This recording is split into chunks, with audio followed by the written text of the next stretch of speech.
This little piece of metal right here now costs $895. And despite the annual fee on the new Amex Platinum being almost $1,000 now, I think that it is a way better card than it was before. For the last couple of years, American Express has set this trend where they raise the annual fee on all their cards, but instead of giving you actual valuable credits, they give you a bunch of coupon credits. But for whatever reason, American Express just completely broke that trend and now made the American Express Platinum one of the best cards on the market, way better than the Sapphire Reserve. And I never thought I would be saying this, but the Amex Platinum is now worth it for the majority of people to hold in their wallet long term. So you're now paying $200 more in annual fee, but you are getting a $600 hotel credit. It was previously only $200. You're getting a $400 resy credit, $121 Uber One credit, a $300 Lululemon credit, a $200 Oura Ring credit, and then a $300 digital entertainment credit that now works with YouTube. Plus, they're also keeping all the statement credits that previously came with this card,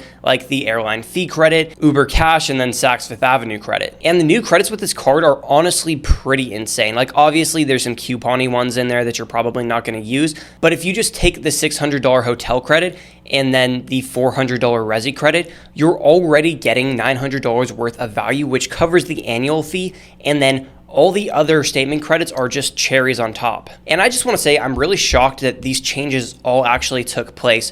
If you watch any other credit card YouTubers, pretty much everyone made like a premium travel credit cards are dead. They're all cooked. And I kind of thought the same thing. I thought the Venture X was the only card left, but this is really going to shake up the market a little bit. And I think American Express is going back on top now. Okay, so let's go ahead and break down each one of these new credits individually. So first up, you got the $400 resy credit. That is going to be given to you in $100 each quarter. And that is a use it or lose it type of deal, so it doesn't roll over to the next quarter. If you don't know what resy is, it's a restaurant reservation software. It's pretty much like OpenTable, and a lot of high-end restaurants use it. And American Express actually owns resy, which is why you're seeing the benefits pop up on their credit cards. So all you have to do is go to one of these restaurants, pay with your Platinum card, and then you'll automatically get that statement credit. Now, I used to hate the resy credit on my American Express Gold because I was in college at the time, and I would really only eat at like Chipotle and Applebee's. But now that I've left college and started to eat out a little bit more, there's a lot of really good resy restaurants. If you go to a lot of fancier or upscale restaurants, you're most likely going to use this credit without even realizing it. And it's not just the fine dining places. There are a lot of moderately priced restaurants. I use my resy credit on my Amex Gold card at this really nice Thai place. It was only like, I think $20 for a plate. I went to a burger place this last quarter and they were only like $15 per burger. This is a somewhat useful credit. Okay, the next credit this card is giving you is a $600 hotel credit. That is split up into $300 semi-annually, and that has been increased from $200 before. So it went from $200 all the way to $600. So there's going to be a couple things that you need to know with this credit. You're going to have to book a property in either Amex's Fine Hotels and Resorts or their hotel collection. The cheapest you're going to find in FHR is usually around $200, but most of them are going to be sitting at $300 plus. And then for the hotel collection, the cheapest you're going to find is $150, but that usually does require a 2-night stay. I also do want to note when you book in one of these collections, you do get some other nice benefits, like a room upgrade, $100 property credit that can go towards something like food or beverage. You get 4 p.m. checkout and then free breakfast at FHR. So like I said, if you can just use the hotel and then the resy credit, you're already sitting at $900 worth of value. The reason why I like this card now is because it is a luxury card that should be targeted towards wealthier people. And before, you got a bunch of jokes of a credit like Walmart Plus and Saks and just really stupid, honestly, jokes of credit. This card was pretty much everything that was wrong with the whole credit card space. But the majority of wealthy people will be eating at these resy restaurants and staying in these nicer FHR hotels. So with just these two benefits, these people will be coming ahead. So really the rest of these are just icing on the cake. The next new credit you get is a $300 Lululemon credit. That is given to you in $75 per quarter and works at retail stores or online. Now, chances are you know what Lululemon is. It's probably the most expensive activewear brand, but I will say their clothes are really nice. I've always wanted to buy them, but I can't really justify spending $75 on a pair of shorts. The next credit is $200 a year for Oura Ring. If you don't know what Oura Ring is, it's like a Fitbit but in ring form, and it'll track your sleep and your heart rate and your health metrics, all that cool stuff. I've actually been wanting to get one of these for a while, but have just never pulled the trigger because I feel like I don't really need it. So not something that's going to lower my effective annual fee, but another cool credit. Their newest model is $350, but you can get their older model for about $200. Also, another thing that I want to mention is that $200 credit only applies to their hardware, so it's only going to be the ring itself. To be able to actually use the ring, you have to pay $5.99 a month for their subscription. I personally would pay that. A lot of my friends have this ring and they like it, but if you didn't, you could just buy the ring or resell it, or every year just have a nice Oura Ring to give to someone as a Christmas present. The next credit they give you is $120 for an Uber One membership. I had Uber One for a short period of time. It gives you free deliveries, 6% back on your orders. You get 0 delivery fees, and a lot of times the rides and the food is actually cheaper and you get deals. Plus you get Uber's top drivers. So not something that I would regularly pay for, but it is cool because this card also gives you $200 in Uber cash. So the free membership kind of supercharges the other statement credit that it gives you because you're going to get free deliveries and then cheaper Uber rides. The Amex Platinum is also still giving you that $200 airline incidental fee. So if you don't know what this is not going to cover your actual ticket. It'll cover things like checked bags, in-flight food or drink, and then any pet fees. You also can only choose one qualifying airlines, and you can choose between Alaska, American, Delta, Hawaiian, JetBlue, Spirit, Southwest, or United. So a lot of people like this credit, but I don't usually check bags when I'm flying, and I don't usually buy food or drink on the plane, so I don't really care about this one too much. You're also now getting a $25 a month entertainment credit. Before it was $20. And a really cool thing now is it includes YouTube and YouTube TV. It still includes Disney Plus, the Disney Plus bundle, Hulu, ESPN Plus, New York Times, Paramount Plus, Peacock, Wall Street Journal, but I wasn't actually paying for any of these, and I have been paying for YouTube Premium, so this is a cool benefit for me and I think a lot of other people. You're still getting a Clear Plus credit. That's like an alternative to TSA PreCheck, and it just allows you to get through the lines quicker by scanning, I think, your eyes and fingerprint. You're still getting the Walmart Plus subscription. You're still getting the $100 Saks Fifth Avenue that is split up in $50 semi-annually. If you don't know what that is, that's like a designer store. That's kind of a useless credit for some people, but you can just buy like a nice bottle of cologne or whatever, or just get a gift card for it. You're also still getting a $300 Equinox credit. That one has always been really useless because usually Equinox memberships are like $200 a month. So if you're not already going to Equinox, which I assume is most people, they don't even have that many locations,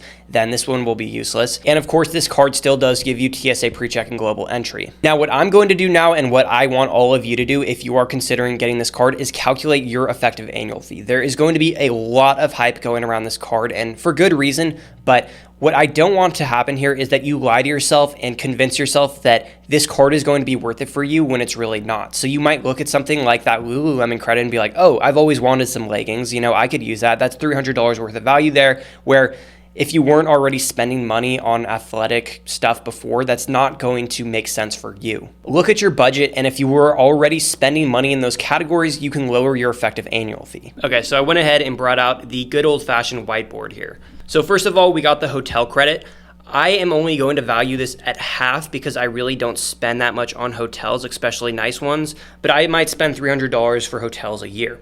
For the airline fee, I don't really spend in any airline fees, so I'm going to go ahead and cross that one out. Same with Clear, it's a nice benefit, but I'm not going to pay out of pocket for that. For Saks, again, I'll buy some, cologne, but not going to pay out of pocket. Same thing with Equinox. For TSA PreCheck and global entry, I already have that. For the Resy credit, I'll be conservative and value that at $200, and then I would not pay out of pocket for Uber One. Now, I will value the whole $200 for Uber Cash because I can either take Ubers or just pick up food from like Chipotle or whatever. I do not care about Walmart Plus. For the digital entertainment credit, I do spend $168 a year for YouTube Premium, so I will value that partially. And then Lululemon, I will value about $150 because I do buy a lot of athletic wear, but usually only half the price is Lululemon. And you can see that right there already gives me $1,018 worth of value. And that's with me being conservative and only valuing the hotel and Resy credit at 50%.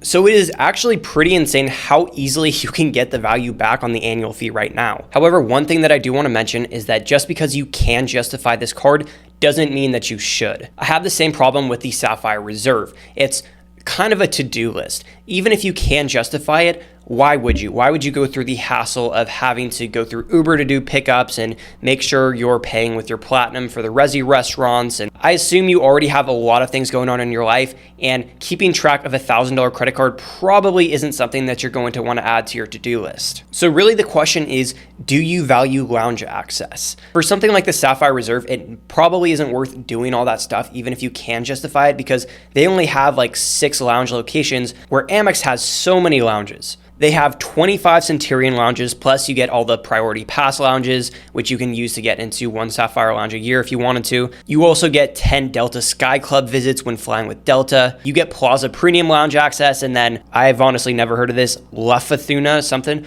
But yeah, no, the lounge access is way better than any other credit card out there by far. So if you do fly a lot and have a lot of layovers, I absolutely think this card is going to be worth it. However, one thing that I want you to think about is that now that this card is so much better, there's going to be a lot more people applying for it, meaning that the lounges are all going to get way more overcrowded. And this has already been a problem with the Centurion lounges, even with the card being horrible like it was the last couple of years. So this problem is going to get way, way worse going forward. Also, when I was looking at other videos on Reddit and the internet before making this video, almost everyone was super surprised and supportive of these changes, which is probably the first time that I've seen that when a card gets refreshed. But I did see a couple people complain that the sign-up bonus did not go up. It is still, the max you can get is still 175,000 membership rewards points, which is still a really big sign-up bonus. That's easily like $2,000-$3,000 worth of value. And I would rather them make a really good card like they did, rather than just giving you a bunch of stoop-on coupon credits and then giving you like a 250,000 point sign-up bonus. Also, the rewards are still the same. So you're still going to get 5x back on flights and then hotels. So it's not a big spending card at all. The only reason you would hold it is for the lounge access. So what does this new Platinum card mean for the whole credit card space going forward? Well, I think the Venture X still has a place in some people's wallets